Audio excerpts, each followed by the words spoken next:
distinguished colleagues, and especially to those of you who are visiting the campus this evening, you're very welcome. My name is Hugh Brady, President of UCD. This event is being co-hosted by UCD School of Philosophy and UCD's Clinton Center for American Studies, whose director, Liam Kennedy, you'll meet later. Liam will chair the Q&A session. Now, I've been given a somewhat impossible task. I've been asked to provide you with a brief but yet adequate introduction to our guest speaker this evening, Professor Noam Chomsky. It has been said that a great thinker is not so much someone whose opinions or ideas we agree with, as someone who compels us in our turn to think. By that standard alone, we're privileged to have Noam Chomsky visit UCD tonight. He is, more than anything else, a man who compels us to think and rethink our fundamental assumptions about language, about the world we inhabit, about the power relationships which constitute and frequently distort the potential of that world. Noam Chomsky first came to the attention of the global academic community through his groundbreaking work in the field of language. His hypothesis of language being grounded on innate biological or genetic endowment continues to influence thinkers in the field today, including those who disagree. For many outside the academic world, Noam Chomsky first came to international attention in the 1960s as a critic of American participation in the Vietnam War. Now, Socrates may have said that the role of the philosopher was to be a gadfly to the powers that be in society. In our own times, it's hard to think of a better exemplar of the gadfly philosopher than Noam Chomsky. If it is the responsibility of the intellectual to insist upon the truth, it is also his duty to see events in their historical perspective. These words of Noam Chomsky, written in 1967, are perhaps the best possible summary of both his own career objectives and trajectory, and of the continuing challenge which he throws down to all responsible citizens. Before concluding, I must say I feel obliged to say a few words of thanks to our colleagues in the Department of Foreign Affairs and the good people of Aer Lingus for getting our distinguished speaker to us this evening. I'm sure Professor Chomsky will take no offense if I say that it was somewhat reassuring for the rest of us to know that even such celebrated figures can run into local administrative issues such as passport maintenance. Without further ado, I give you our distinguished guest speaker this evening, Professor Noam Chomsky.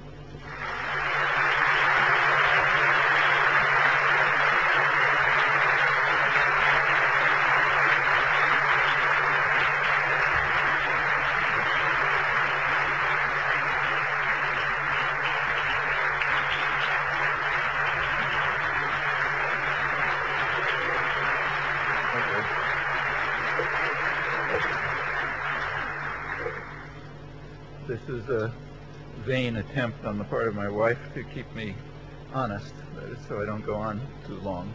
But if it doesn't work, she'll stop me.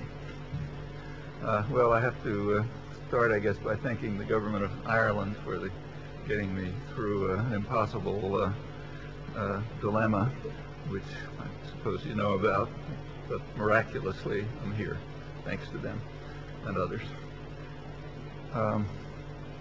The leading scholarly article in a U.S.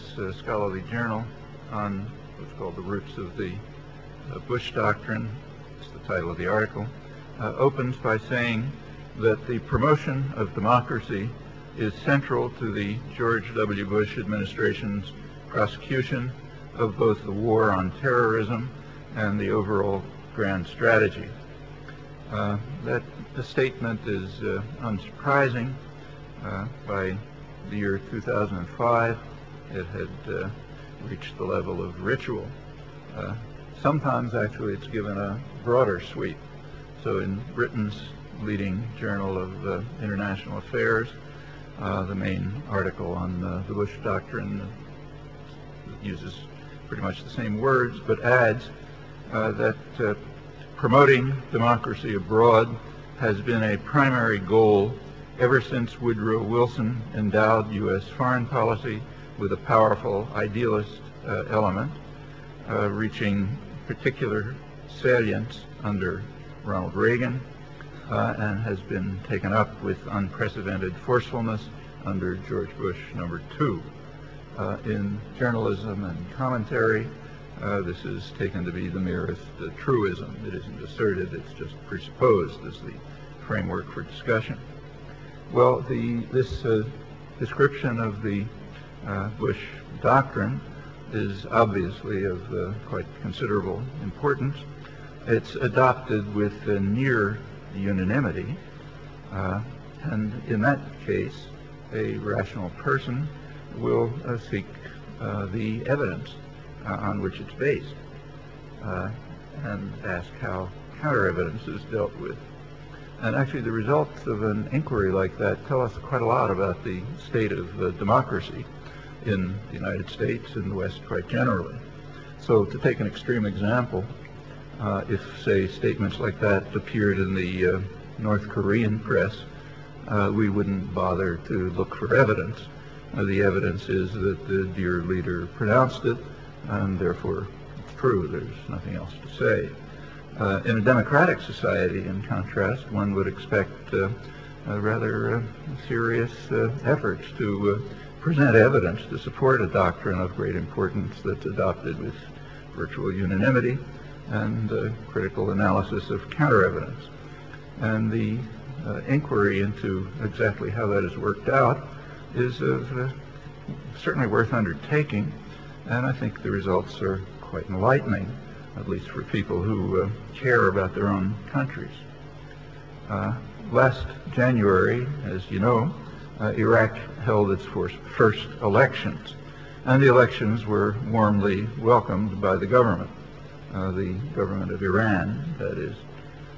The foreign minister of Iran declared that Iran supports the wishes of Iraqi citizens for a democratic government, a fully sovereign Iraq in a stable and peaceful region of democratic states. Very impressive. Rational observers, however, will view Iran's dedication to democracy promotion with a certain degree of skepticism. And the same is true when Bush and Blair and Rice and Straw and so on issue very similar pronouncements. In fact, far more so in this case, for reasons that it takes a certain effort to ignore. The most glaring of these reasons is occasionally articulated, though very rarely, actually in a considerable survey of scholarly literature. I found it once. Well-known Middle East scholar Augustus Richard Norton, who commented that as fantasies about Iraq's weapons of mass destruction were unmasked, the Bush administration increasingly stressed the democratic transformation of Iraq, and scholars jumped on the democratization bandwagon. Before the fantasies were unmasked, there was, of course, occasional invocation of the standard pieties about love of democracy, but not beyond the usual meaningless norm. In the most extensive scholarly study of official justifications for the Iraq invasion by intelligence analyst John Prados, terms like democracy are notable by their absence, in fact, not even indexed. Well, to put it plainly, if a little bit impolitely, while asking us to appreciate their eloquent orations about the sincerity of their devotion to democracy transformation, while doing this, U.S. and British leaders are also informing us quite clearly that they are among the most brazen liars in history. They drove their countries to war, as you know, on grounds of what they insistently called a single question, phrase reiterated over and over. A single question is, will Saddam abandon his weapons of mass destruction programs?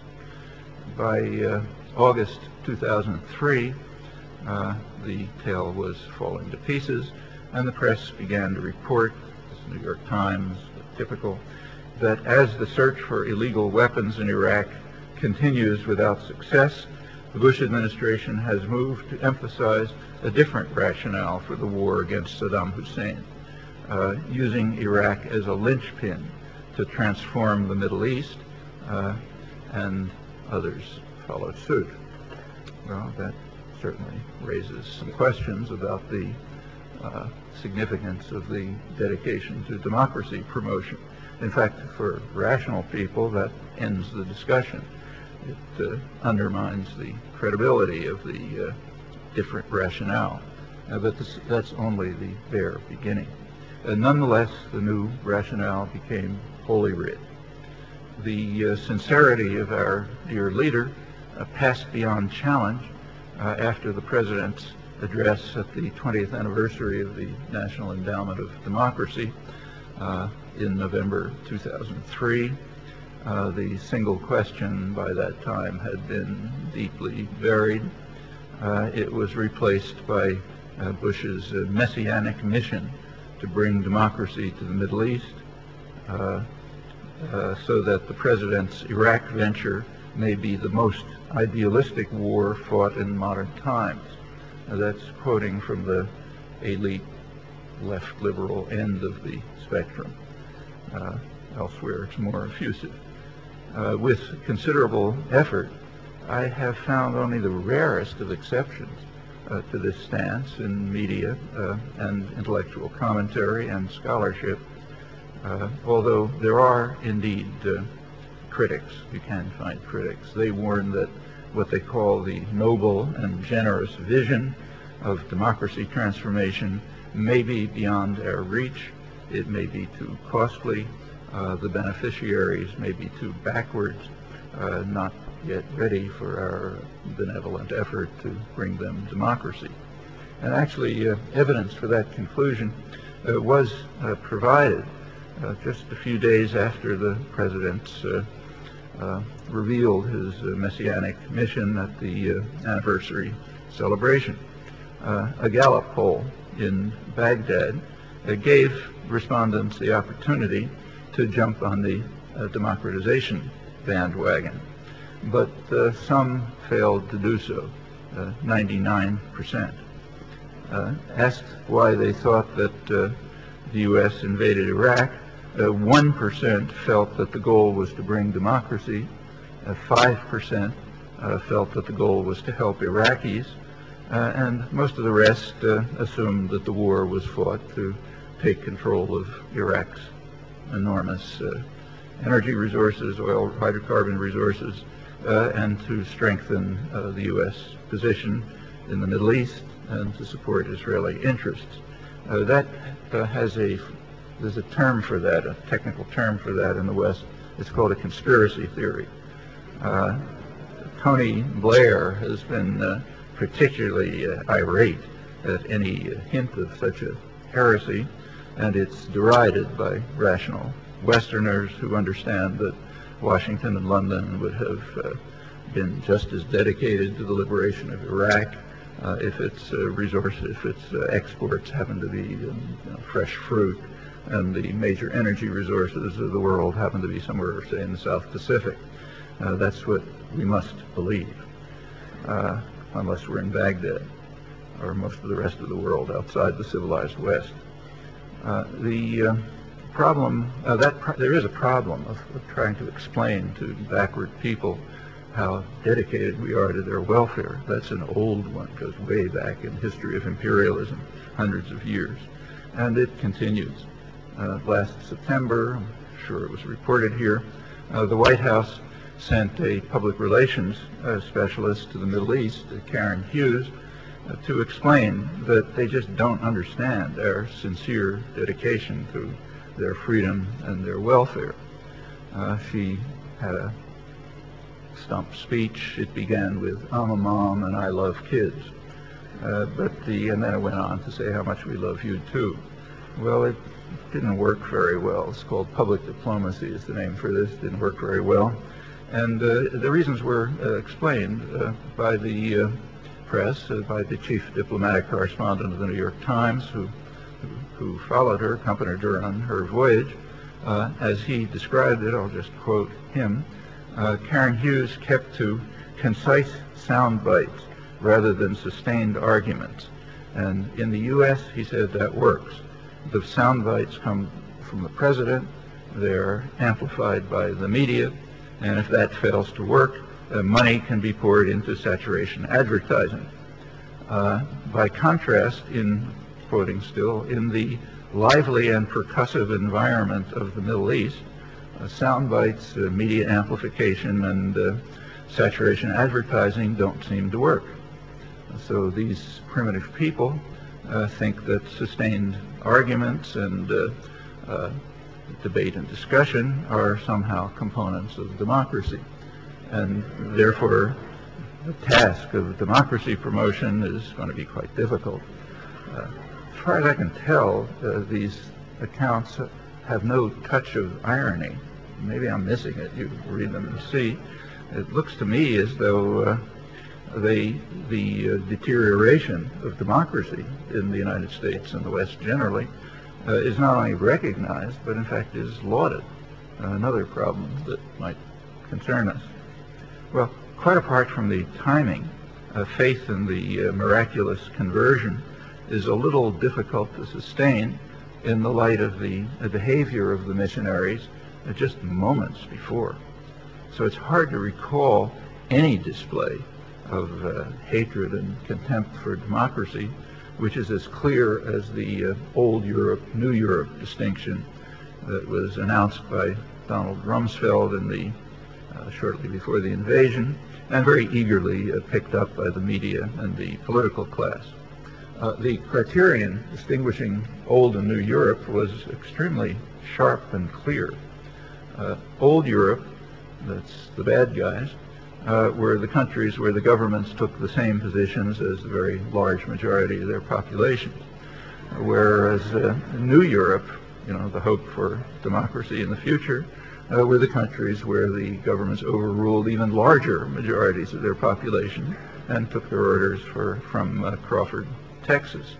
Therefore, old Europe is to be disparaged, and New Europe is to be lauded as the hope for democracy and enlightenment. Again, I reviewed it. Conformity was close to 100%. I could barely find a mention of the idea that there's something odd about this. You can check to tell me whether the Irish press and commentary was the same.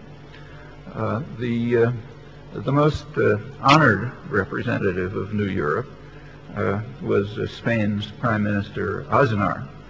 He, in fact, was rewarded for his love of democracy by being invited to join Bush and Blair at the summit which announced the invasion of Iraq. This was very shortly after polls in Spain showed that he was backed in his support by 2% of the population. So he's obviously the hope for democracy. The display of hatred for democracy, which again I can think of no historical precedent for, it reached its peak when the government of Turkey, to everyone's surprise, actually followed the will of 95% of the population and rejected Washington's demand that it provide facilities for the war in Iraq.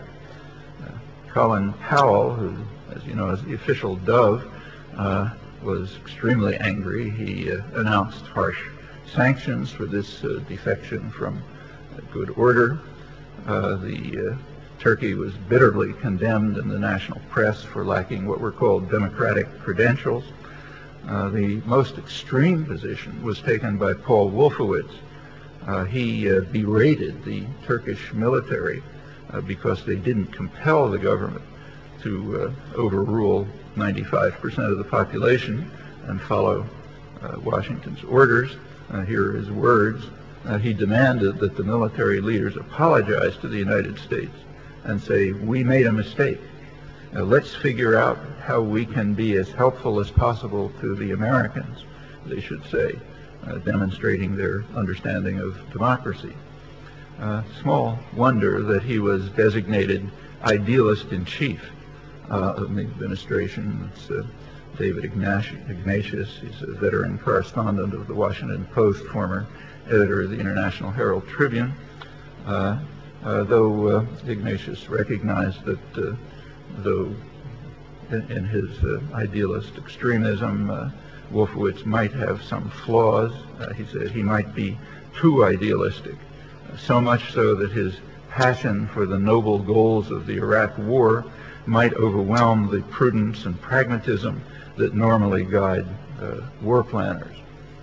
In an accompanying accolade, Sebastian Mallaby declared that his passion is the advance of democracy. The Financial Times chimed in, London, said that has been one of the most consistent themes of his career, and so it continues. All of these tributes and accolades, and there were many, had an interesting characteristic. They scrupulously ignored his record. His record is one of consistent and appalling contempt for human rights and democracy. That's back to the days in the Reagan administration and since. There's no time to run through it, but just to mention one stellar example, he was perhaps the most enthusiastic supporter of General Suharto of Indonesia, and his support persisted even after this grand mass murderer and torturer, who certainly ranks with Saddam Hussein, even after he was abandoned by Washington when he did commit a crime. His first crime, he dragged his feet on IMF orders, and he was failing to control the population. So Madeleine Albright, Secretary of State, informed him that the time had come for a democratic transition in Indonesia, 1998, but Wolfowitz went on praising it.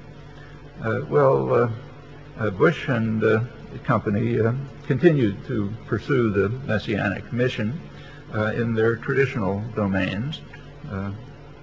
That's Latin America, traditional domain of U.S. power. In 2002, right in the midst of when the mission was being formulated, they supported a military coup in Venezuela to overthrow the elected government, but then they had to slink away in the face of overwhelming condemnation in Latin America, where the population also seems to be deficient in its understanding of democracy, and therefore doesn't appreciate the overthrow of elected governments by a U.S.-run military coup. Shortly after the popular uprising in Venezuela overthrew the U.S.-backed military coup, and then the U.S. turned to the next device, namely subversion. Subversion is typically carried out under the guise of supporting democracy promotion.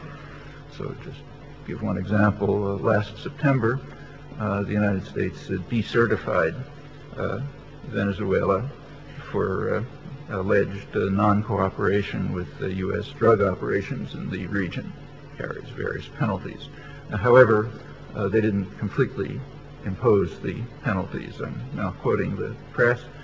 Washington waived the cuts in U.S. foreign aid usually attached to the decertification so that Washington can continue to support Venezuelan pro-democracy groups that oppose the leftist Chavez.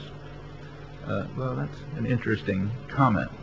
So some eyebrows might be raised, for example, if Iran were funding anti-Bush groups in the United States right after having backed a military coup to overthrow the government. But of course, we're different. However, let's put that minor point aside and notice that for the press, it is a logical impossibility that there might be some groups supporting Chavez who are pro-democracy. If you're pro-democracy, you're anti-Chavez. And there's a proof for that. The proof is that Washington has so declared. So North Korea style, it's proven. And therefore it can have no relevance whatsoever that Chavez has repeatedly won monitored elections, carefully monitored elections and referenda, despite overwhelming and bitter media hostility, which probably would never even be tolerated in the Western country, and that his popularity runs very high, estimated maybe up to 80%. Nor is it relevant that Latin America's major polling organization recently found that while satisfaction with democracy continues its ominous decline throughout Latin America, incidentally in striking parallel to the neoliberal programs which are designed to undermine democracy. But despite this steady decline, there are a few exceptions. And leading the list of exceptions was Venezuela, where support for democracy climbed sharply to 75% through the Chavez years. And the country now leads Latin America in support for the elected government. But what Venezuelans think about Venezuelan democracy is plainly irrelevant. Washington opposes the government, and therefore any support for it must be anti-democratic. That's true by definition in a well-run doctrinal system. Again, you might investigate and see if this is an exaggeration. Elsewhere in Latin America, democracy promotion continues in its familiar course. In March 2004, the missionaries were concerned that elections in El Salvador might come out the wrong way. So they warned Salvadorans that if they make the wrong choice, the country's lifeline might be cut. The country's lifeline is remittances from people who do the dirty work in the United States, along with other consequences. And Salvadorans recognized that this is no idle threat, and they elected the right person, so that was an authentic democracy. These perfectly familiar patterns are being followed throughout the world in the normal fashion. For example, in Central Asia, where the Bush administration has been enthusiastic supporters of some of the world's most awful tyrants, torturers, and murderers. Well, the facts are not controversial. They're reported. But there's an explanation for them. Here's an explanation from the New York Times again, which is bemoaning the fact that we're supporting some of the worst monsters in the world. In a region of bases, energy, and big power rivalries, ideals require patience. Therefore, we have to temper our passion for democracy and human rights with deep regret, as the West has been doing for several centuries, just as we have to temper our attitudes towards, say, torture. So we're instructed by our leaders, not just in the United States. So last Friday, Dick Marty, the Swiss lawmaker who heads the Council on Europe investigation into U.S. torture practices, rendition, and so on, he reported on his inquiries into alleged European participation in the U.S. policies of extraordinary rendition, fancy word for torture, which are in radical violation of international law on human rights.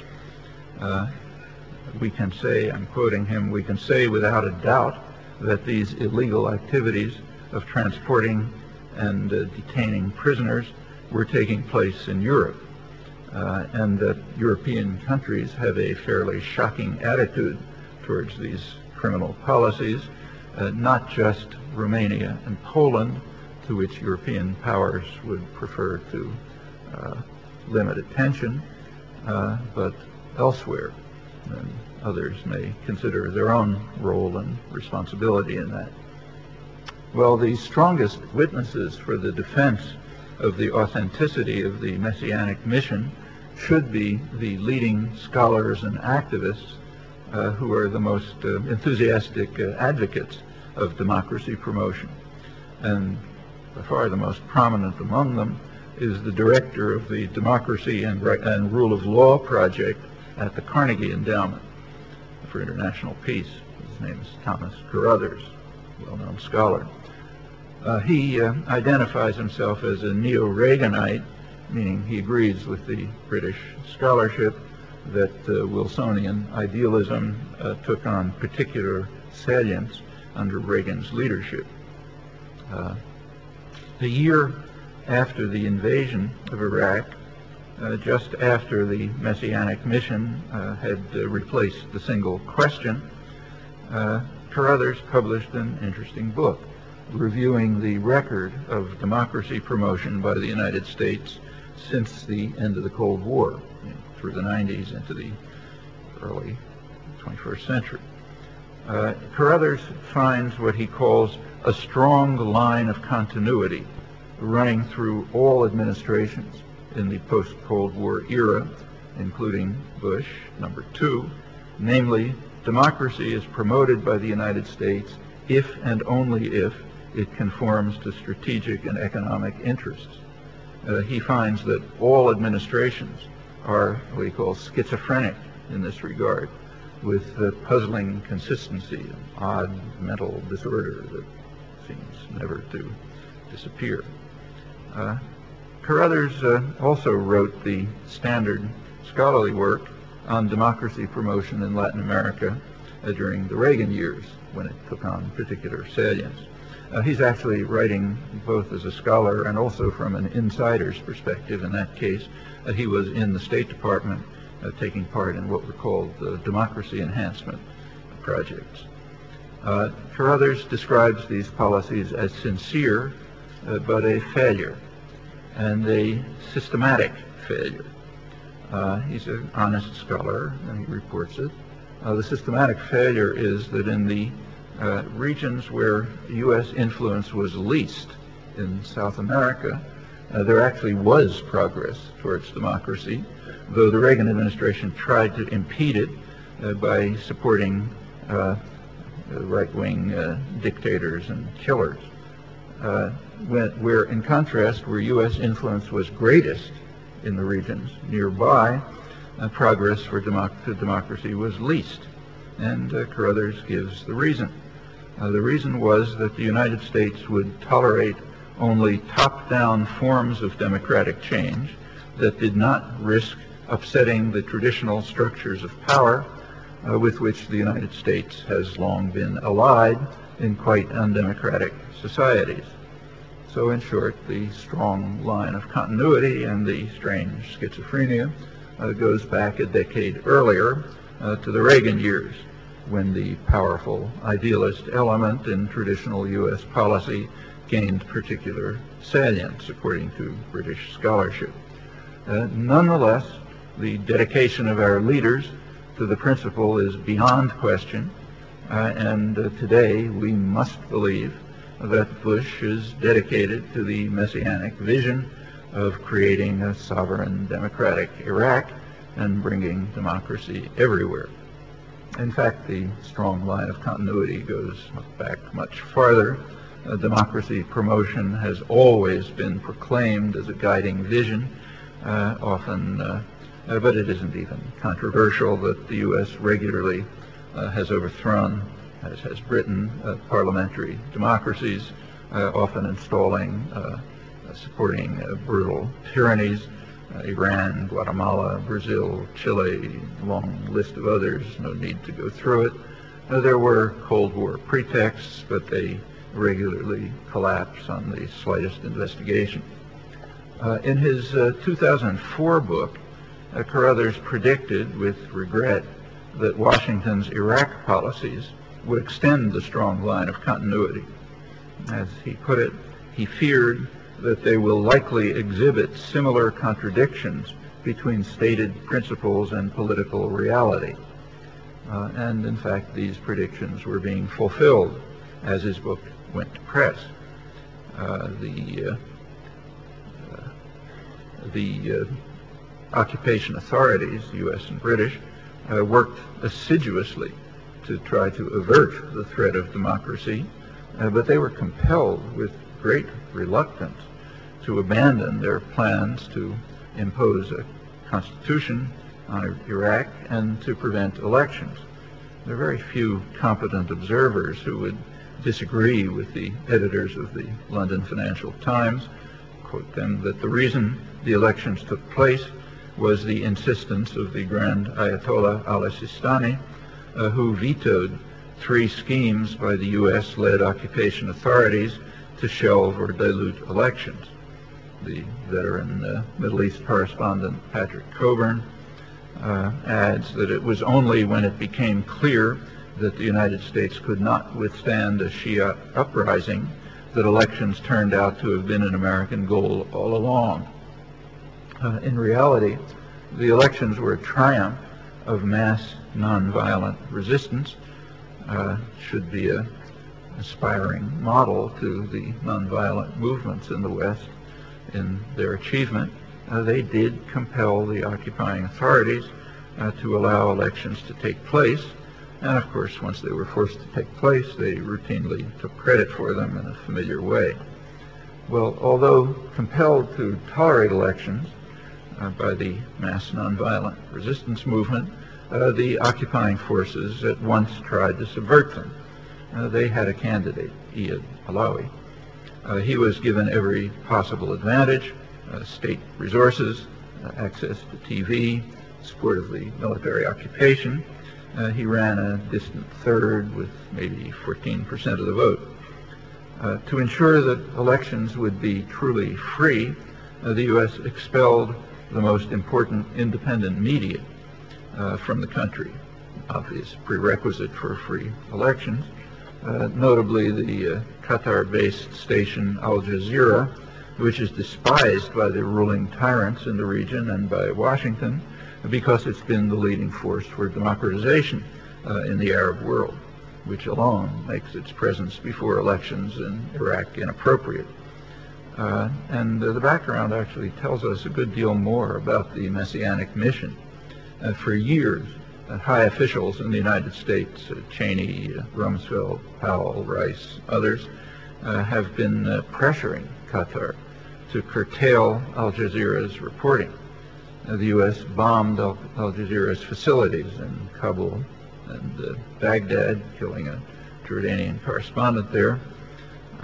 U.S. pressure was so intense, I'm now quoting the New York Times, U.S. pressure was so intense, according to a senior Qatari official, that the government is accelerating plans to put Al Jazeera on the market, though the Bush administration counters that a privately owned station in the region may be no better from their point of view. So we therefore have another demonstration of Bush's noble vision of democracy in the Middle East. No media can be tolerated, whether public or private, that are not under U.S. control. Then we will have true democracy by Western standards. Not novel. Well, what Iraqis think about these matters, we can't know with complete confidence, but there's information. On the day of the last January elections, an international poll was released by Zogby International, one of the main polling organizations, which found that 82% of Sunnis and 69% of Shiites favor U.S. forces withdrawing either immediately or after an elected government is in place.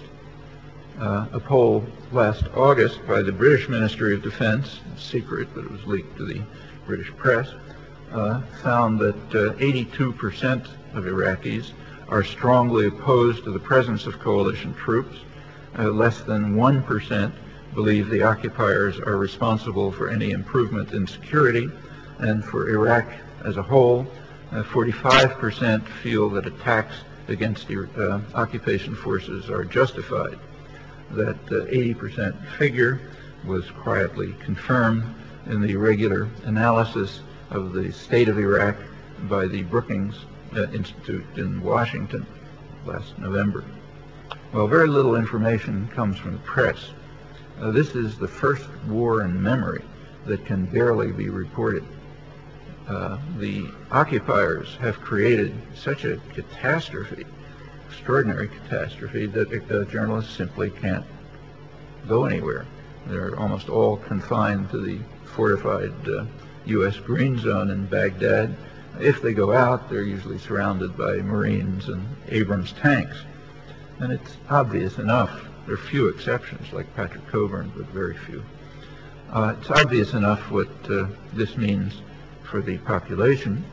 The professor of strategic studies at the U.S. Naval War College wrote that the post-invasion period has been a truly horrible and brutal one for hapless Iraq, with hatred of the United States now rampant in a country subjected to years of sanctions that had already led to the destruction of the Iraqi middle class, the collapse of the secular educational system, and the growth of illiteracy, despair, and anomie that promoted an Iraqi religious revival among large numbers of Iraqis seeking succor in religion. Unfortunately, there's ample confirmation of these perceptions from Iraqi sources. In fact, Patrick Coburn and others have pointed out correctly that the catastrophe in Iraq is one of the worst military catastrophes in military history. It's hard to think of an example like it for the population. Well, without going on, it's clear enough that the Iraqi calamity again illustrates the strong line of continuity, much as Thomas Carruthers had anticipated. And that shouldn't be surprising, given the unusual significance of Iraq in geopolitical and economic terms, and the fact that should be obvious enough that a sovereign and moderately democratic Iraq could easily turn into an absolute nightmare for Washington and London. So it is no surprise that they're doing whatever they can to prevent it. In fact, the declarations of Iranian leaders are, though of course cynical, are much more credible than those coming from the West for this reason alone. Well, beyond declarations of leaders and the self-refuting case of Iraq, several additional bits of evidence have been put forward to justify our faith in the sincerity of the messianic mission of our grand leaders. The most heralded of them are Lebanon, Egypt, and Palestine. So let's turn to those. The case of Lebanon can be dismissed unless the CIA is taking credit for the car bombing that killed Prime Minister Rafiq Hariri, which did set off anti-Syrian demonstrations and led to a complex but significant opening of Lebanese society. Apparently there were such speculations circulating in Beirut, and though I don't think they're credible, you can imagine why they might have some resonance in Beirut. Perhaps Lebanese have not forgotten the most horrendous car bombing in Beirut in 1985. That happened to be the year when Middle East terrorism had become so prominent in the West that it was ranked the most important story of the year in an annual poll of editors. They were relying on 2 cases, in each of which one person was killed, an American. The 1985 car bombing didn't enter the record, however. The car bombing caused a huge explosion, killed 80 people, wounded 200, mostly women and girls. They were leaving the mosque where the bomb had been placed. The attack was aimed at a Muslim cleric who escaped. It didn't figure in the poll. As I mentioned, it's out of Western history and mainstream scholarship on terrorism. For a good reason. It was traced to the CIA and Saudi intelligence, apparently with British help, which excludes it from the canon, naturally. Well, without pursuing the matter any further, we can surely exclude Lebanon from the cases that demonstrate the messianic mission. So let's turn to Egypt. There is a popular movement called Kifaya, enough, movement for change in opposition to the U.S.-backed Mubarak, could have changed it, U.S.-backed Mubarak dictatorship. Musharraf would have worked too. The Kifaya movement was formed in the year 2000. It was largely sparked by the Palestinian Intifada. The leading elements in the Kifaya movement were these Palestinian solidarity groups and the U.S.-backed Israeli atrocities in the occupied territories stimulated the Egyptian reform movement further. It was then joined by the huge opposition to the war in Iraq. The spokesperson for Kifaya stresses that it's an anti-imperial movement with goals extending beyond the democratization of Egypt. So the democratization movement in Egypt doesn't look like a very good candidate for the Messianic mission and its impact, so let's put that one aside. And that leaves the most heralded example, Washington's democratic promotion for Palestine. Let's have a look at that. These laudable efforts had been put on hold until the death of Yasser Arafat, which was celebrated as an opportunity for a realization of what the press calls Bush's vision of a democratic Palestinian state. Whatever it is, it's never been stated. It's some pale and vague reflection of the international consensus on a two-state settlement that the United States has blocked for 30 years and still does. The reasons for the new hopes were explained in a front-page New York Times think piece under the headline, "Hoping Democracy Can Replace a Palestinian Icon." It's after Arafat died. The first sentence reads, "The post-Arafat era will be the latest test of a quintessentially American article of faith, that elections provide legitimacy even to the frailest of institutions." And if you go down, read to the continuation page, and you get to the last paragraph, it says, "The paradox for Palestinians is rich, however. In the past, the Bush administration resisted national elections among the Palestinians. The thought then was that the elections would make Mr. Arafat look better and give him a fresher mandate, and might help give credibility and authority to Hamas. So in brief, the quintessential attitude of faith is that elections are just fine as long as they come out the right way. A year after the announcement, the formal announcement of the Messianic mission that set off the rush to the democratization bandwagon, a year after, the strong line of continuity is revealed once again, along with its paradoxical quality. Inexplicably, deeds consistently accord with interests and conflict with words, discoveries which must not, however, weaken our faith in the sincerity of our leaders. Again, North Korean style. The analogy is not quite exact. In North Korea, if you don't accept these doctrines, your fate can be pretty brutal. In the West, there's no excuse for accepting the doctrines except cowardice and subordination to power. Bush proceeded to amplify his vision in Palestine by endorsing Israel's takeover of settlement blocks in the West Bank to solidify control over the region that the U.S. and Israel are now effectively incorporating beyond the separation wall. That's in defiance of a World Court judgment that it violates international law. The U.S. Justice, Bergenthal, he alone dissented from the World Court judgment, but on very narrow grounds. He agreed with the court that the fourth, quoting him now, the Fourth Geneva Convention and international human rights laws are applicable to the occupied Palestinian territory and must therefore be faithfully complied with by Israel.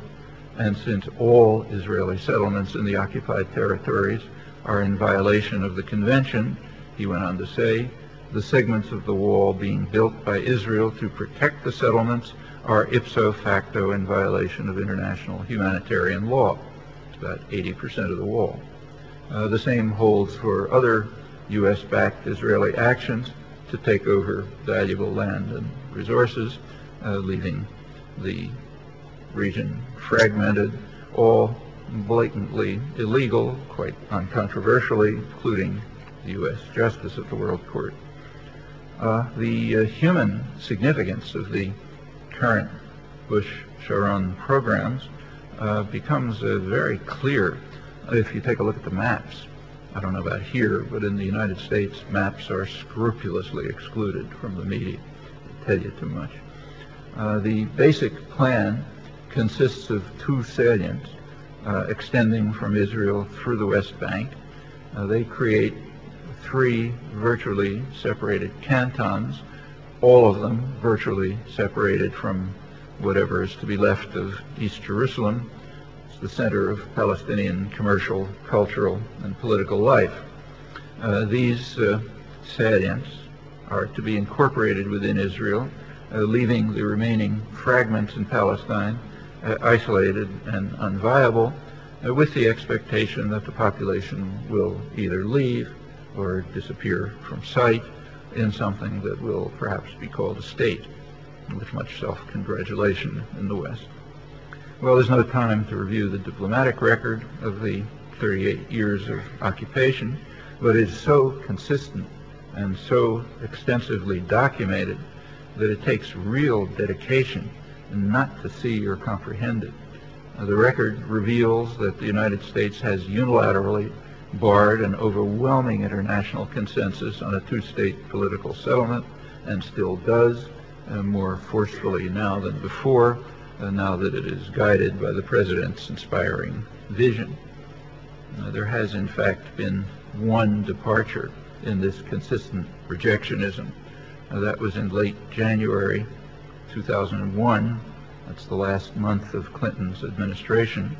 For 1 week in January, high-level Israeli and Palestinian negotiators met in Taba, and they came fairly close to reaching an agreement that was approaching the international consensus.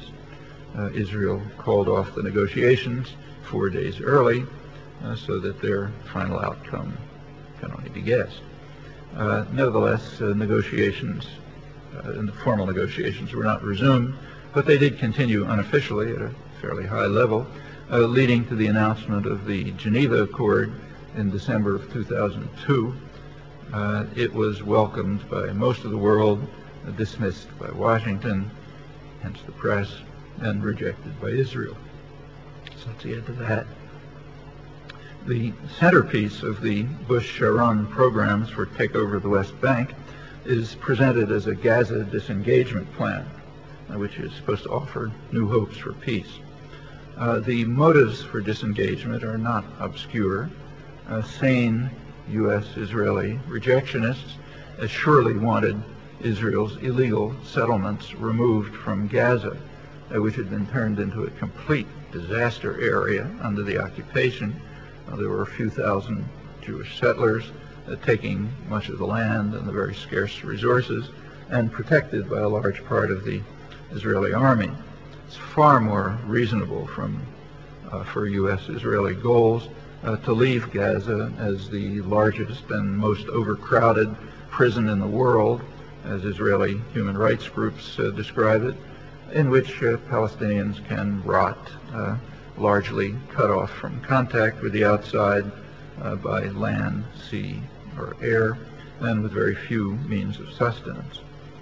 There was very little attempt to conceal the fact that the Gaza pullout was in reality an expansion plan. As the disengagement plan was made public, Israel's finance minister announced that Israel will invest tens of millions of dollars in West Bank settlements as it withdraws from the Gaza Strip. And Prime Minister Sharon announced new settlement blocks in the West Bank to be annexed to Israel. In fact, the disengagement plan, I won't bother reading it, but it stated quite formally that the intention of the disengagement plan was to annex significant parts of the West Bank, any parts that are useful, arable land, water resources within Israel. You take a look at the map again, and you can see exactly what that means. Well, as you saw last August, and it's not obscure to scholarship, it's described accurately. As you saw last August, there was an enormous media blitz on disengagement. In fact, it manufactured one of the lead stories of the year. There was a huge deluge of reports and images depicting the pathos of families who were forced to leave their homes and their greenhouses, weeping children trying vainly to hold back the soldiers, the anguish of the soldiers who were ordered to evict Jews from their homes, and also to remove the thousands of protesters who flooded to the settlements to resist the occupation, miraculously evading the military forces that keep an iron grip on Palestinians. All that was ignored in the media extravaganza, and also was ignored was the fact, which is plain enough, that the disengagement last August 15th required no army intervention at all. The government could simply have announced that on August 15th, the Israeli army will leave Gaza, and a couple of weeks before, the settlers who had been subsidized to live there illegally would have quietly gotten into the lorries that were provided to them and would have departed to be subsidized again to live in the occupied West Bank and Golan Heights. But that wouldn't have sent the right message, namely, never again must Jews suffer such a terrible fate. The West Bank must be ours. Well, without proceeding, even the bare outlines make it clear enough that Palestine joins the other illustrations of Bush's messianic mission to bring peace and democracy and justice to the Middle East and to the world.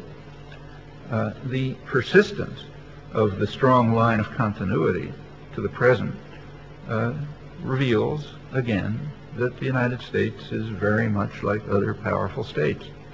It pursues the strategic and economic interests of dominant sectors of domestic population to the accompaniment of impressive rhetorical flourishes about its exceptional dedication to the highest values. That's pretty close to a historical universal, and it's the reason why nobody with a brain cell functioning pays the slightest attention to the declarations of noble intent by leaders, or the accolades by their followers. They're completely predictable no matter what the facts. They carry no information, even in the technical sense, and the sensible person just disregards them. But that does not qualify you for entry into elite respectable intellectual sectors. Well, it should be no surprise, again, that the evidence for Washington's dedication to the proclaimed messianic mission reduces to routine pronouncements of leaders, and that the counter evidence is mountainous. Although the unanimity of the leap onto the democratization bandwagon is perhaps rather startling, and it's of no small significance for those who care about the state of democracy. Here I'm referring to Western democracy. The general principle is that abroad democracy is fine, but only as long as it takes the top-down form that doesn't risk popular interference with the primary interests of power and wealth.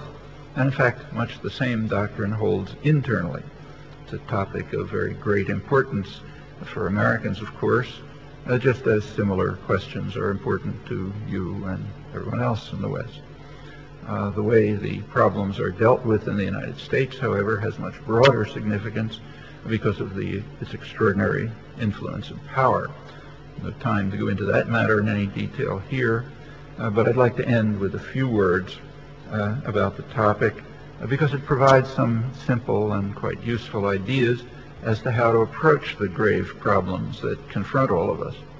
Well, I wouldn't presume to make suggestions for Ireland, that's your task, but here are a few for the United States. 1. Accept the jurisdiction of the International Criminal Court and the World Court. 2. Sign the Kyoto Protocols and carry them forward. 3. Let the United Nations take the lead in international crises. 4. Rely on diplomatic and economic measures rather than military ones in confronting the grave threats of terror. 5. Keep to a conservative interpretation of the United Nations Charter, meaning the use of force is legitimate only when ordered by the Security Council or when the country is under imminent threat of attack in accord with Article 51 of the Charter. 6. Give up the veto at the Security Council and have a decent respect for the opinions of mankind, as the Declaration of Independence advises, even if power centers disagree. 7. Cut back sharply on military spending and sharply increase social spending, meaning health, education, renewable energy, support for the United Nations, and so on. Well, for people who believe in democracy, that scattered few, these are very conservative suggestions for a very simple reason. These are the opinions of the majority of the U.S. population. In most cases, the overwhelming majority of the U.S. population. They're in radical opposition to public policy. In fact, both political parties are far to the right of the general population on these and many other major issues. Few citizens are aware of these facts, and there's a reason for that. Public opinion in the United States is studied very carefully. There are in-depth public opinion studies by the most prestigious institutions, but they are scarcely reported when they reveal such facts as these, sometimes not reported at all, and they regularly do. It's a highly instructive record. Well, these are far from the only constructive suggestions that one can think of. Another very conservative and useful suggestion is that facts should matter. Those who take the trouble to adhere to that suggestion will instantaneously abandon a good deal of standard doctrine. Just to take one example, an important one, the last years of the last millennium were disfigured by an extraordinary display of self-adulation on the part of Western elites for their magnificence and nobility. The two jewels in the crown were their humanitarian interventions in Kosovo and East Timor. In the case of Kosovo, there happens to be a huge mass of impeccable Western official documentation, and it is extremely consistent. State Department, British Parliamentary Inquiry, OSCE, UN, and so on, huge mass. It reveals unambiguously that the NATO bombing was not undertaken in response to the crimes, but rather precipitated the crimes, exactly as was anticipated. And it also reveals that diplomatic options that were available were ignored in the eagerness to rely on force that had nothing whatsoever to do with humanitarian intent. It's rather striking that in the huge literature on Kosovo, the Western documentation is ignored. Check and see. I mean, a few exceptions I've written about it. But it's ignored, and the chronology is reversed, so that the bombing turns out to be in reaction to the crimes instead of to have precipitated the crimes, as anticipated, uncontroversially. Check and see. The case of East Timor I won't mention. It's just grotesque. The fact that that hideous example can even be brought up in this connection is an astonishing comment on the moral depravity to which intellectual commentary has sunk. Again, documentation is very rich and easily accessible, although exactly as in the case of democracy promotion, it's much easier to repeat the standard mantras, especially when they are very self-serving. It's a pathology of the educated classes throughout history, with very few exceptions. Well, in brief, there are some very simple steps that can be taken to move to a much better world. One of them is take democracy seriously. Another is to pay attention to fact and elementary moral principles. Another is to refuse to accept the self-serving contention of the powerful that what has happened in the past can be forgotten, boring ancient history, because in our magnificence we have undergone a miraculous change of course. That's something that happens every few years. And other simple truths. They don't answer every problem by any means, but they do carry us quite a long way toward developing more specific and detailed answers, as is constantly done by activists and people close to them.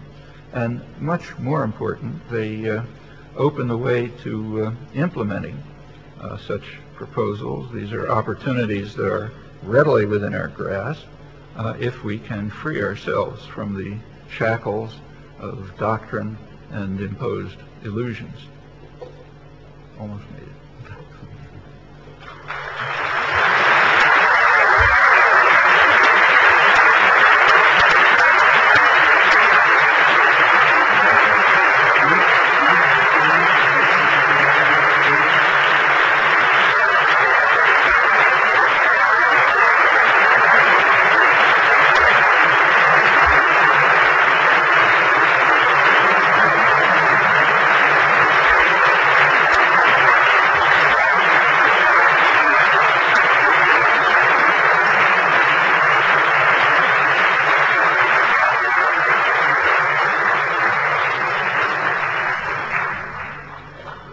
Thank you.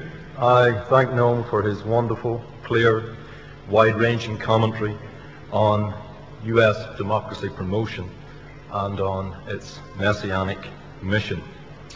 I imagine he has stimulated many questions, and so we will move straight to questions and answers. Noam has kindly agreed to do this. We have approximately 25, at the most 30 minutes to do it. So I just want to lay a few ground rules. The first is this.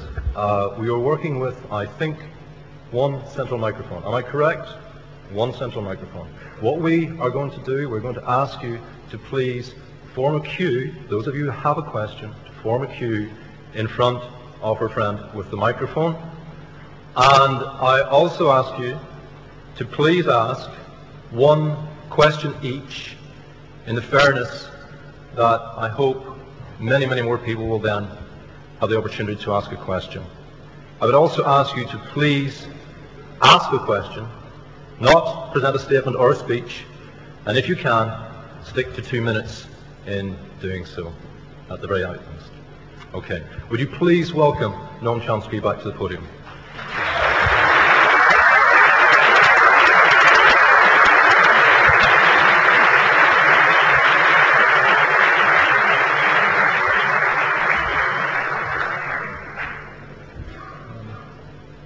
How do we work this? Oh, okay. Yeah. Hello, Mr. Chomsky. Pleasure to meet you. Okay. Just a few quick words, be very concise.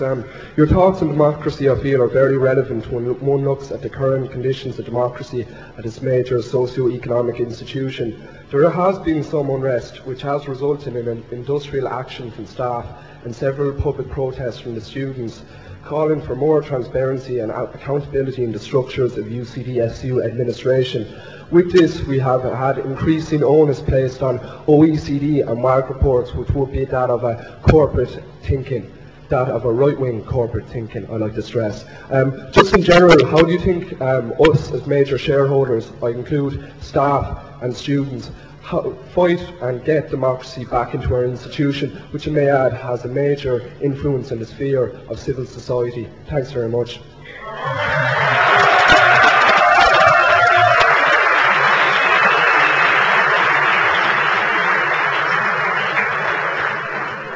Get the impression it's a popular position. Well, I mean, I obviously can't comment on the details of things I don't know about. But in general, yeah, sure, it should be done. Every institution should be run by its participants. That's what democracy means.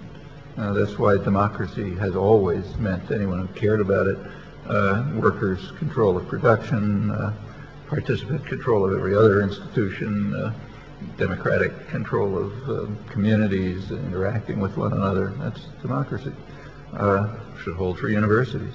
There are what are called stakeholders. Anybody who's interested, who's concerned by their operations and the effect, and yes, they should have. They should make the decisions. Whatever mechanisms are used, that has to be worked out in the particular cases. But the principle, I think, ought to be pretty clear. I was wondering what your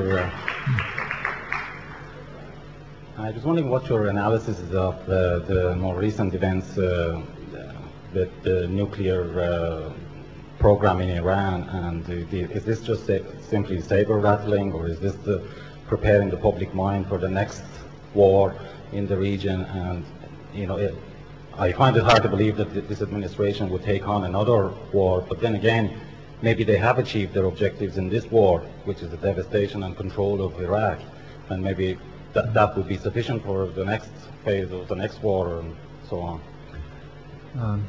Just before coming at home, I never watch television news. I can't subject myself to that pain, but when I travel, I do it since I don't get newspapers. And just before coming here, I happened to was watching CNN for a couple of minutes, their evening news, and they had impassioned discussions of this topic, which were quite interesting for what they ignored and falsified.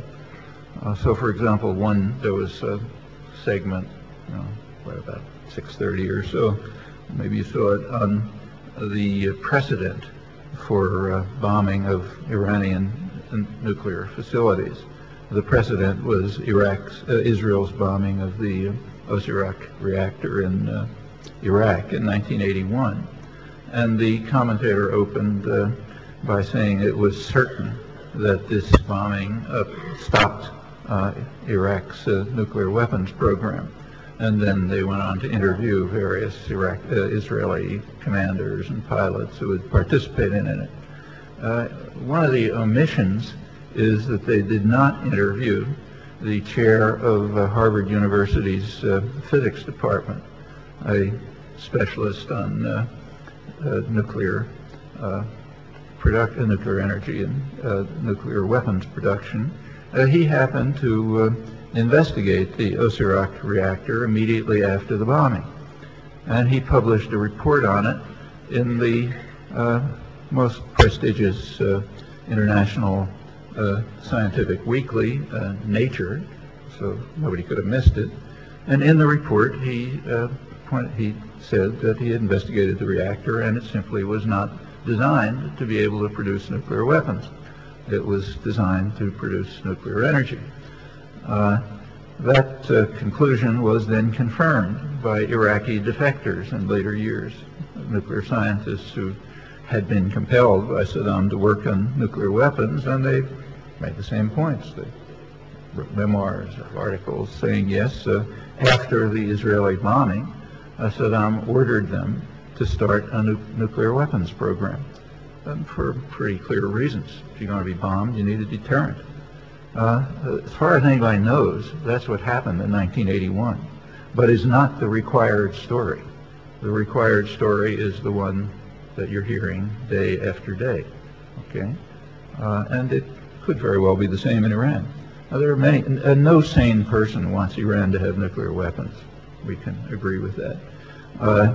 On the other hand, if they're not developing nuclear weapons, well, to quote one of Israel's leading military historians, so if they're not developing nuclear weapons, they are crazy.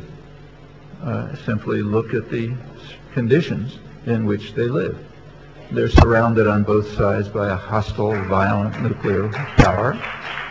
The U.S. has just informed them, instructed them, that they'd better build nuclear weapons.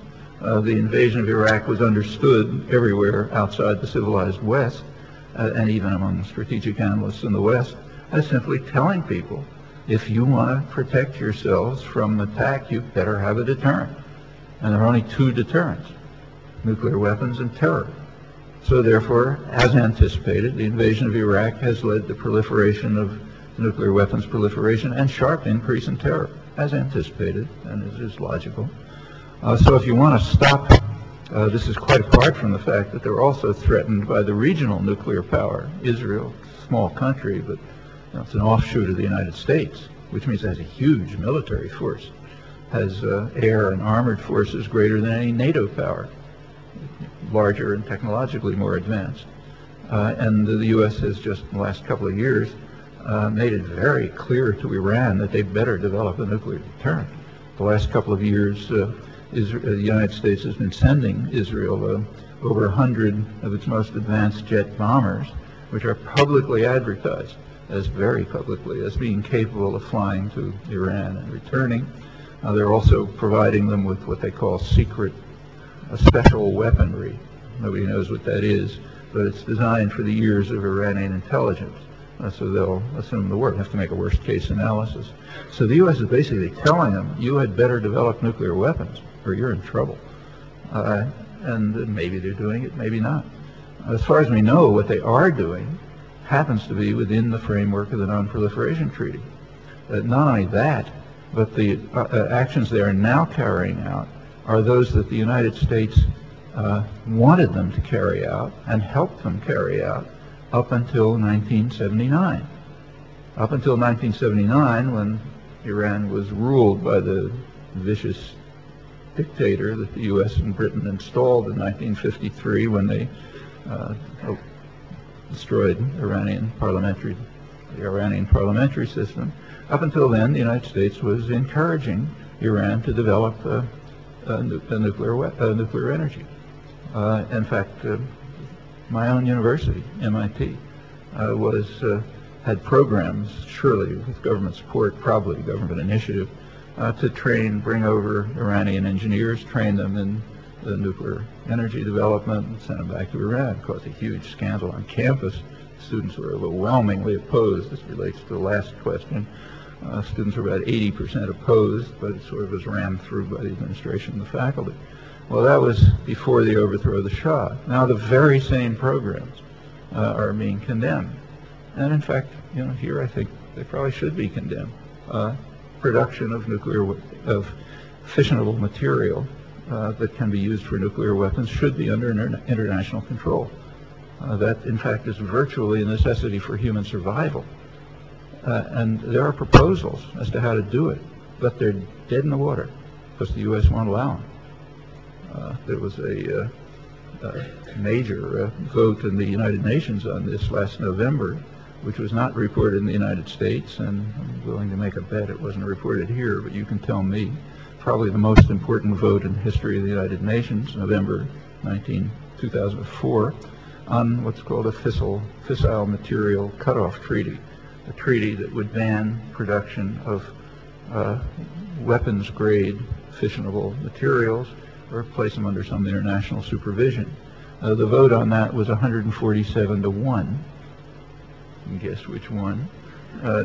Two countries abstained.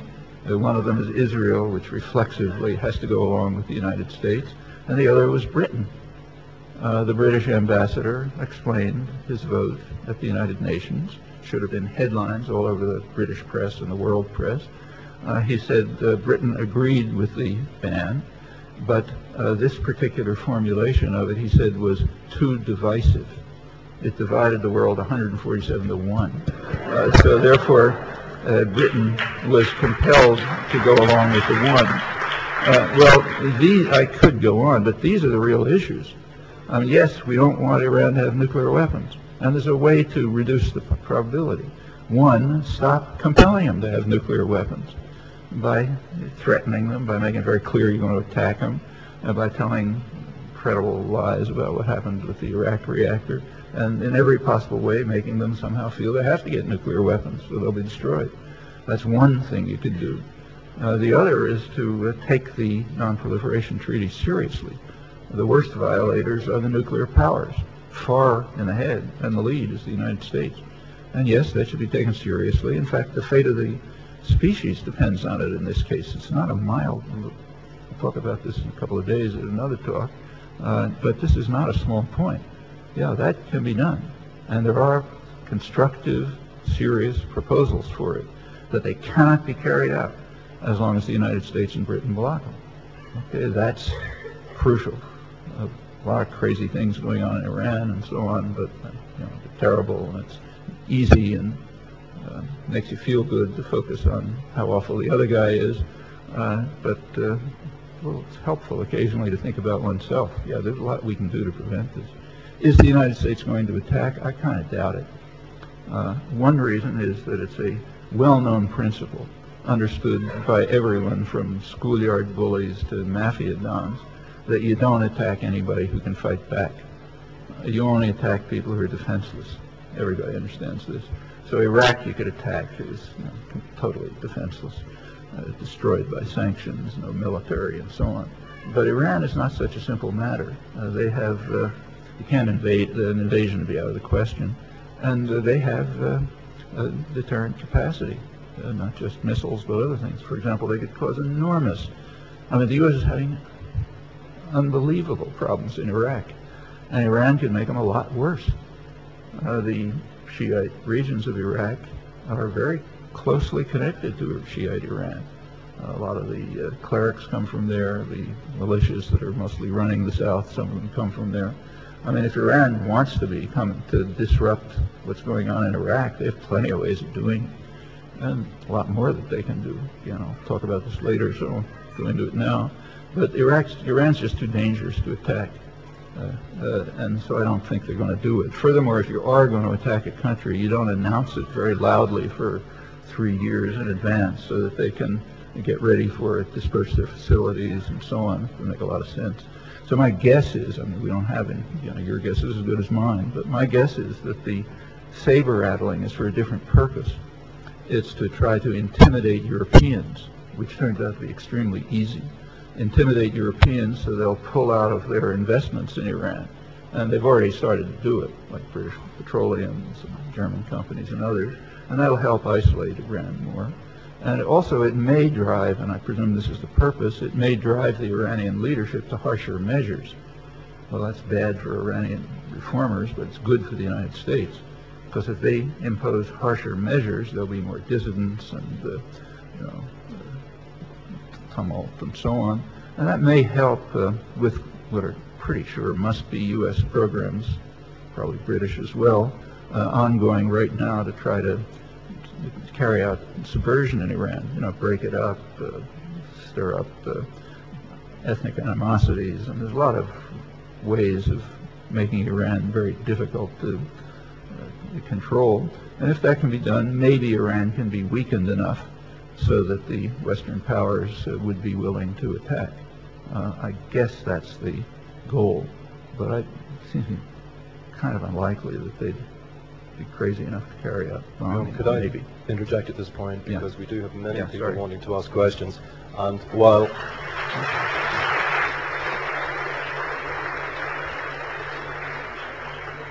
look, please continue. While I did ask you all to stick to 2 minutes, I neglected to ask Noam, of course, to do that in his answers. Please go ahead. You spoke quite a bit about the official doctrines and our failure very often, but the importance to challenge those doctrines.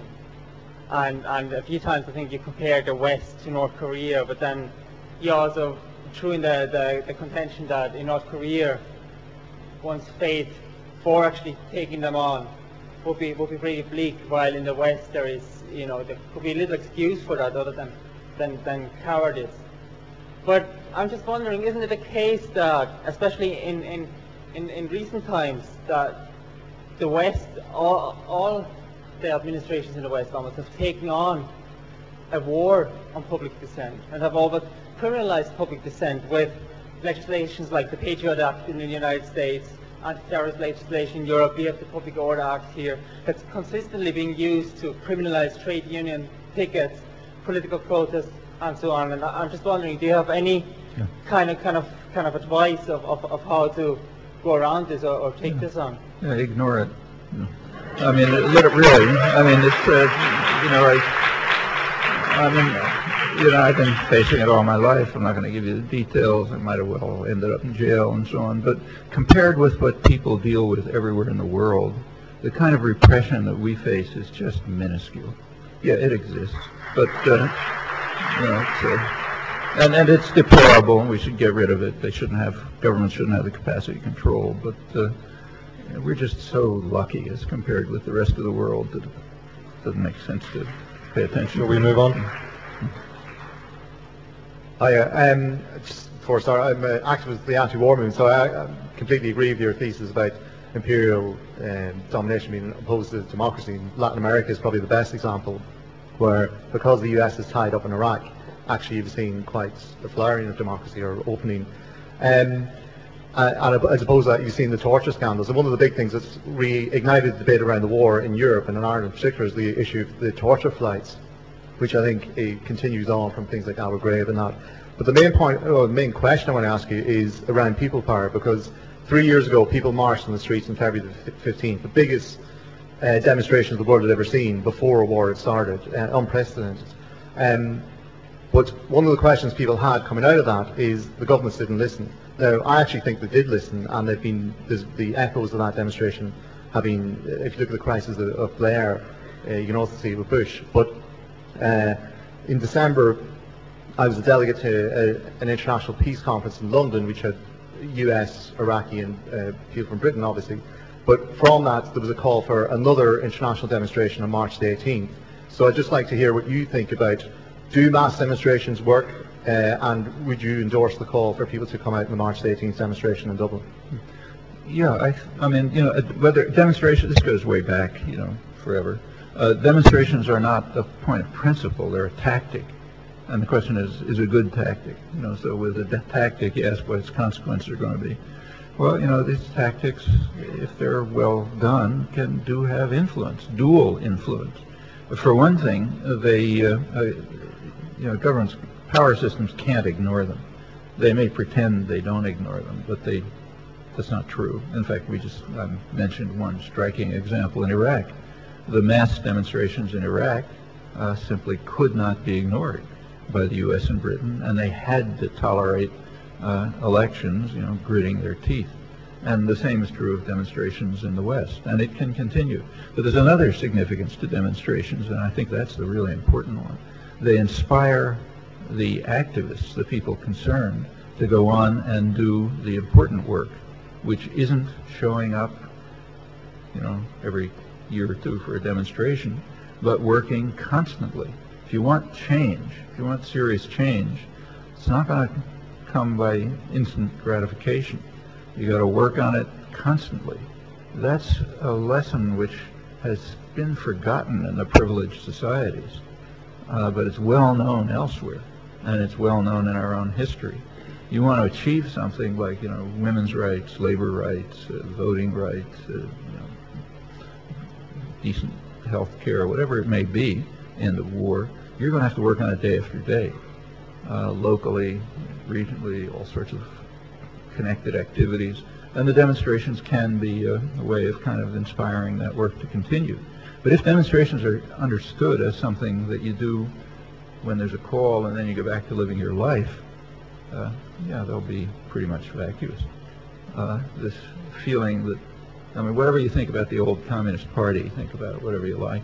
There was one good thing about it. There was always somebody around to run the mimeograph machines and to do the regular work that had to be done, whatever it was. Or the same is true of labor organizing or anything else. It's got to go on. So it's got to be a real commitment. Demonstrations are good if they inspire that commitment. They're harmful if they're a substitute for that commitment. But that's something for us to think about. Okay, thank you.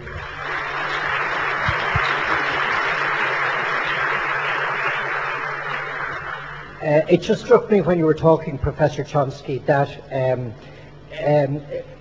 the political character of the United States seems to be obsessed with security, and perhaps that's part of the national character, I don't know.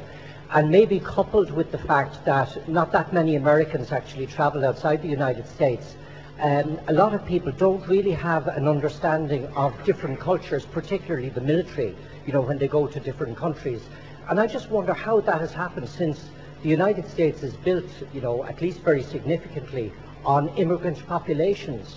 How did that come about? I mean, could you give me your observations on that, please? Well, first, I think you're correct, and it's a striking fact about American history. I mean, no time to go into it, but it is very striking in popular literature, popular culture, and so on. There's a big element of fear, and it's been studied. There's good scholarship on it, but the fear is very interesting. It's usually fear of destruction by some massive force, from which, if you look at popular literature, standard theme since the early 19th century, we're going to be destroyed by some huge, powerful force, but at the last minute, you know, a brave high school student or entrepreneur or somebody, you know, gets together in the woods and they defeat it or whatever it is. It's a theme that's nowadays it's in television and so on. And if you look more closely, it turns out that the vast enemy that's going to destroy us is almost always somebody that we're crushing under our jackboot. So it's blacks, Indians, Native Americans, Chinese, even progressive writers like Jack London. Take Jack London. He was one of the most progressive writers. He wrote stories back around 1910 arguing that the United States should carry out bacteriological warfare to wipe out the whole population of China, because the Chinese are insidiously trying to take over the United States. That's what those little laundries are about, and so on and so forth. And these teeming Chinese, you know, the hundreds of millions of them are going to take us over and destroy us. This is right after the Boxer Rebellion and all the atrocities and so on. And yeah, that's a theme that does run through, and you can ask exactly why it's there.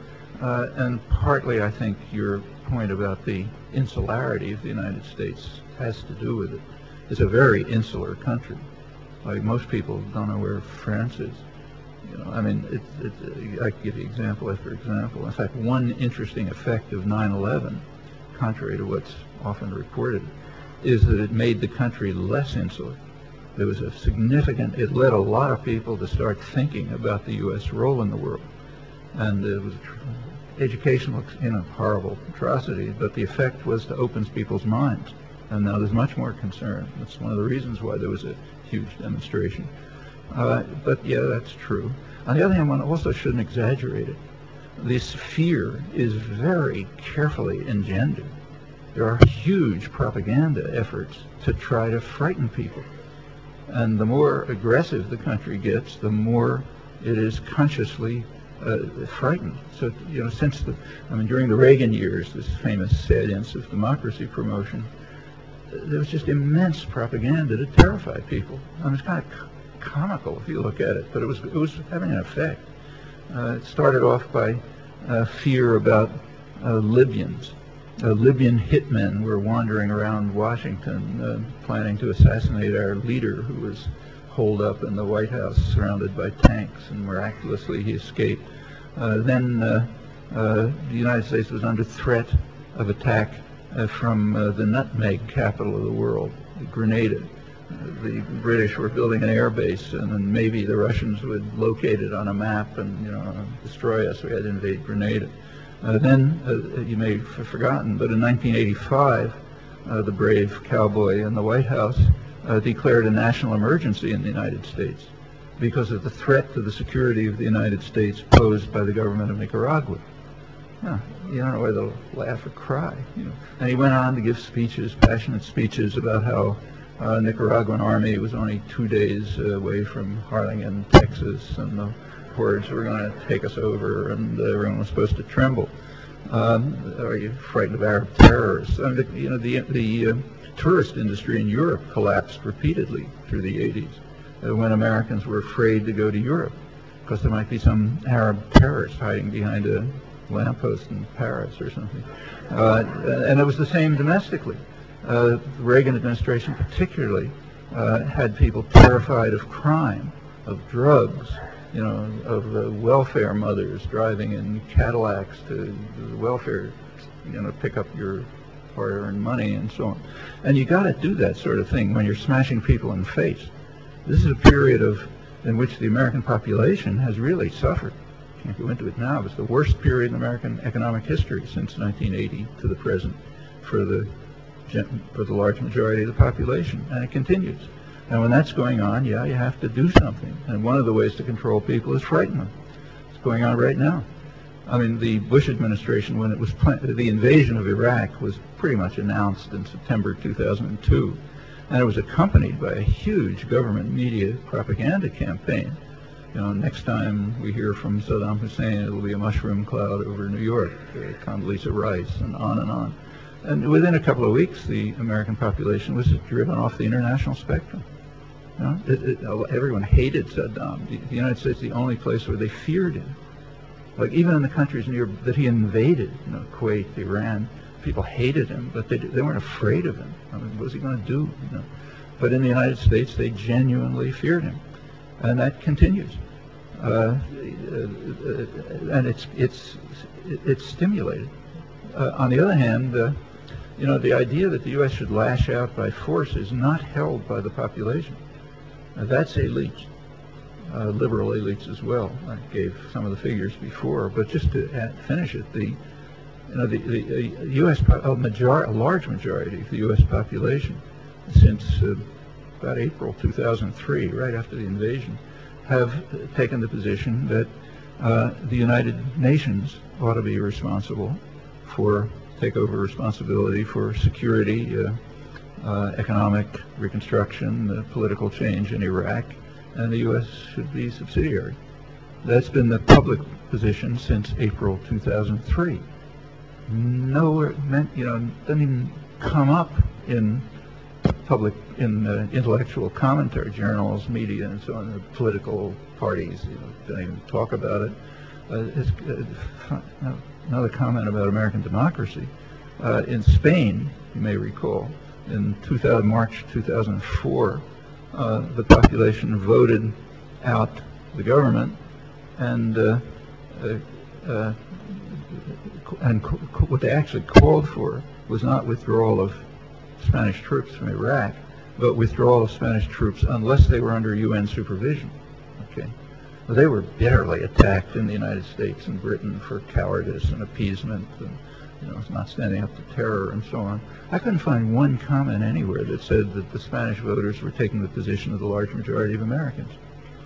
In fact, it had been their position for a year. You know. There's a difference between the United States. Spain is no fantastic model of democracy. I'm not claiming that. But there's a difference between Spanish and U.S. democracy, and I think it's true of Britain too.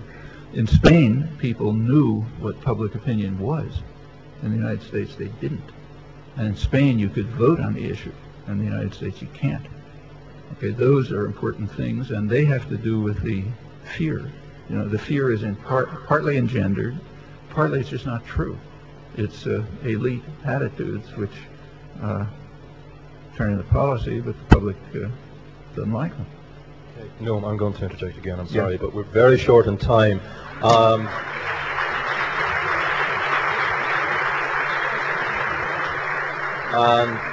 And as such, we can take only 2 more questions. Being very brief, the first point is the environmental destruction of Iraq. Authorities have noted that vast areas of Iraq are so poisoned by depleted uranium from weapons that they may have to be evacuated. They may not be fit for human habitation, and I'm concerned about what you think can be done about that. The second point is America, for me, has been a pseudo-democracy for quite a long time.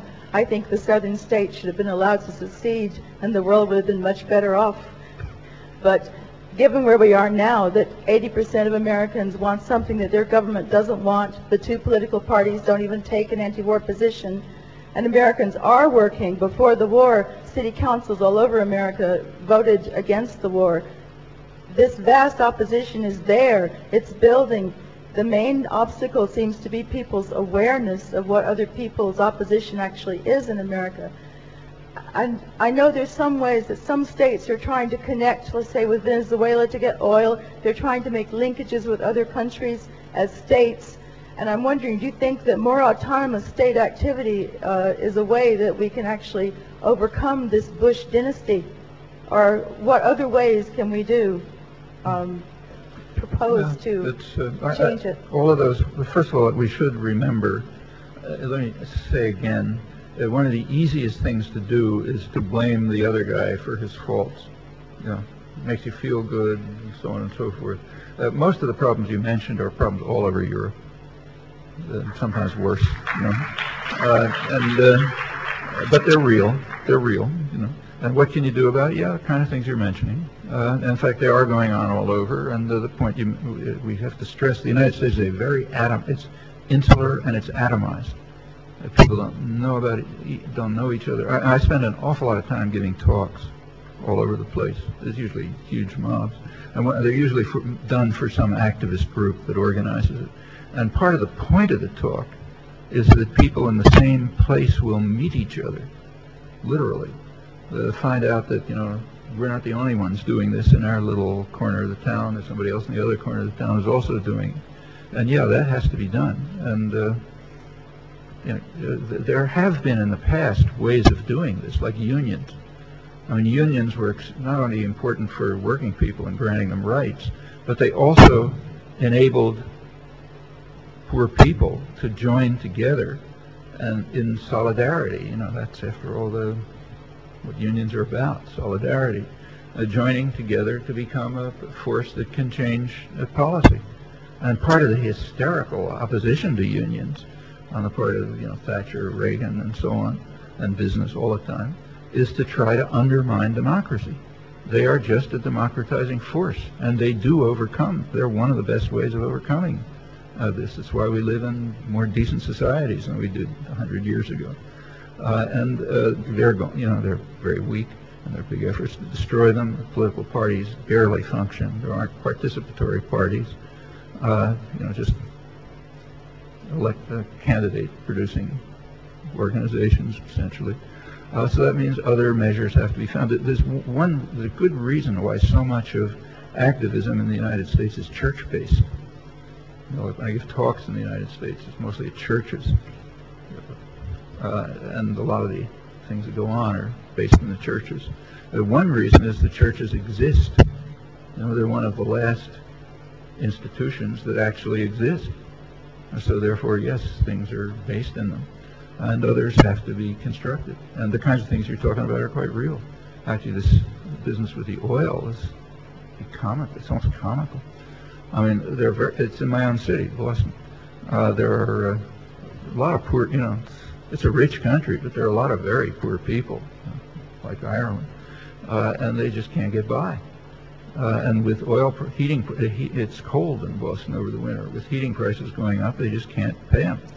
Well, a group of senators appealed to 8 major oil companies to provide low-cost fuel over the winter to help poor people get by. And they got one response from Citgo, which happens to be owned by the Venezuelan government. So they're providing cheap oil in Boston, South Bronx, a couple other places, and that makes people take notice. I mean, you read the newspapers, and it's all about this hideous dictator who's destroying democracy and, you know, friendly with Cuba, all kind of horrible things. But, you know, if you're getting oil from them to heat your homes, it opens your mind, you know. And that's happening, and things like what you're mentioning can be continued. And it's just really a matter of scale. I mean, there's no magic tricks to any of this. There are no techniques that somebody's going to discover that we haven't thought of before. It's the same techniques that have always been used in the past. You just have to do them enough. Shall we have one more question now?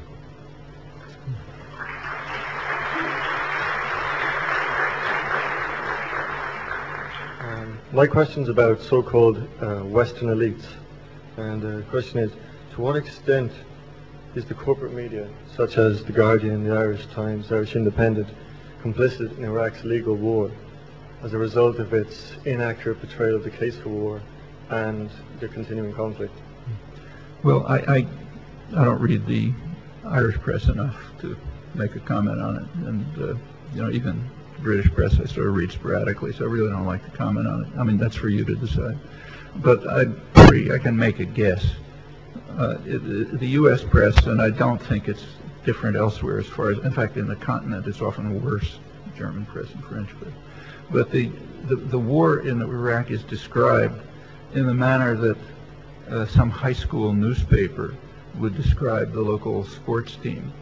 The framework of discussion is always, how well are we doing? You know, did the coach make a mistake? I mean, should he have substituted another player? I mean, can we do better next time? I mean, if I had the resources, I don't.